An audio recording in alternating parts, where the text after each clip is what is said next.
Yeah, so who isn't a fan of Bruce Lee? I mean, if you've watched any of those, so as I was growing up, I wasn't even a martial arts fan, but you just thought Bruce Lee, yes. I was 17 years You old loved when he him, was making his peak films, like Way of the Dragon, Enter the Dragon.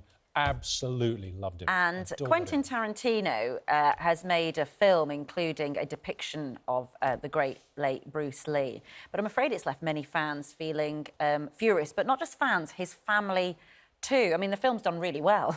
They say that the movie reduces Bruce Lee to a caricature, but Tarantino said the actor was actually quite an arrogant kind of guy. According to his research, of course, he never knew him. As the argument rumbles on, a series written by the late star has been released. It's called Warrior. It follows a martial arts hero who ends up working in organised crime in America, comes over from the Far East, ends up in America, gets involved in big trouble. It sounds like a great series. We're going to be speaking to Bruce Lee's daughter, Shannon, in just a moment. She's live over in LA. But first, we're going to see the show's star in action in this new series that was first invented by Bruce Lee. You think you can take me on? That's the wrong question.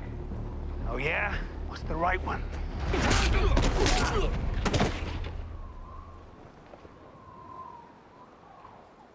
The right question is, do you really want to find out?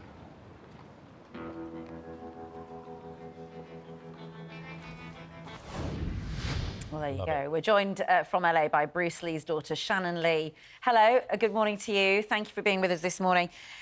We'll talk about Warrior in a bit, but of course, the thing that's on everybody's lips at the moment is what your views are about Quentin Tarantino's depiction of your dad. Just sum it up for us. What's the problem with it? You know, first of all, I think he was very irresponsible. I think that he created a view of him that was a caricature in his sort of response to some of the criticism from myself and from others that I've heard. He wants to say, oh, it was a fact, this is what he was like, and yet, but this is a fiction movie, so don't bother yourself too much about it. And it's like, my father is very beloved by many, many people. In particular, he was really a big symbol for many Asian men and Asian American men in particular, and he has fans, all around the world who not only think he's like awesome, but who are inspired by him. And he was a man of depth, and he was a man of great character. Yeah. And in my opinion, a lot of times people who had met him at certain times, depending who they were and where they were in their in terms of their dealings with him, really mistook his confidence, which he had in spades, as arrogance. And in particular, if they were, white men in Hollywood or in the martial arts or something like that, there was a bit of a, yeah. So his confidence, and by God, he had the right to be confident with, a physique and a fight technique like that. His confidence, you're saying, has been misinterpreted post by Tarantino as arrogance and being, as we say in this country, up himself. And you're saying that's just not true. He wasn't like that. The other thing, which I find ridiculous, is there is this fight scene with Brad Pitt in the film. And Brad, of course, is kind of an ageing stuntman. And it's kind of left open. There are 2 rounds, and they win one each. And then it's left open to see, and you're meant to sort of guess who would eventually win the fight. Now, I thought that was ridiculous, because Bruce Lee was unbeatable. I mean, he would have taken someone like Brad Pitt to the cleaners in about 3 seconds. And for me, I thought that was the most unbelievable... It's a great film, but I thought that was the most unbelievable section. That Bruce Lee would get a kicking from a 50-year-old bloke. It just wouldn't happen, would it?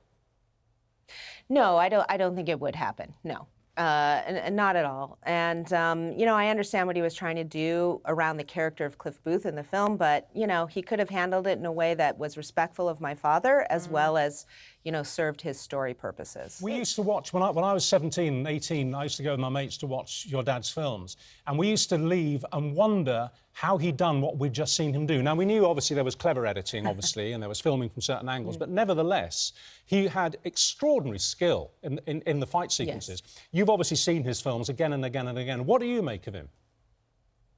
You know, my father, one of the things that people miss about my father is that he worked extremely hard. I mean, he trained for hours and hours on end every day. So, yes, he was talented. Yes, he was amazing, but he worked at it really hard. And, you know, all of that stuff he did in the films, he did himself. And they sometimes had to slow the camera down in order to catch his movements.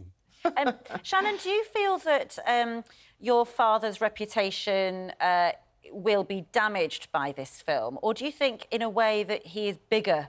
In a way, his icon status is bigger than just this one film and Quentin Tarantino? Or do you think it actually has done damage or will do damage? Well, I think it's a little bit of both. I think that yes, he's bigger than that, and I think I do believe that. However, for a lot of people, this is going to be their first introduction to Bruce Lee, in particular younger generations, and they're going to think that this is what he is, that he was this arrogant guy who liked to challenge people, and nothing could be further from the truth. And it really, like, I have dedicated my life to furthering his legacy, primarily and specifically because his philosophy and the way he lived his life has inspired me to live my life in a better way.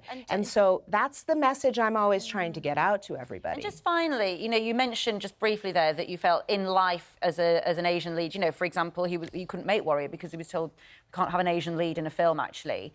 That this, what's happening now, sort of mocking him, do you feel that that's a sort of repeat of belittling him because, in a way, he's not here to answer back, but also not racism, but a little bit of, you know, the white man knowing better is what you kind of alluded to?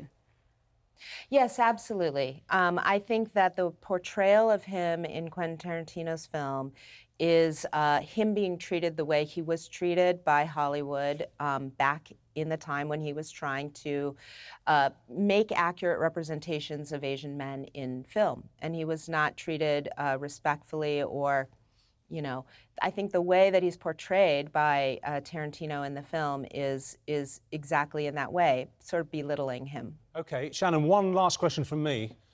Are you any good in a fight? In fact, I was training this morning, so I'll leave it up to you to let me know. Seriously, have you got the moves? Can you do a bit of the Kung Fu? Yes, I trained for many years. I trained in my father's art of Jeet Kune Do, and I also trained in kickboxing. I did a little bit of Taekwondo. I've done some Wushu. I've done some Krav Maga. So I've been around the block. Quentin Tarantino doesn't meet you in a dark alley, then. Well, I was going to say. So, OK, can I just give you a quick scenario? Over time, but I want to do this. You're walking down Hollywood Boulevard. It's 4 in the afternoon. You've got your purse over your shoulder and your mobile phone in your left hand, and a mugger comes up, grabs your purse and grabs your phone. What moves would you use on him?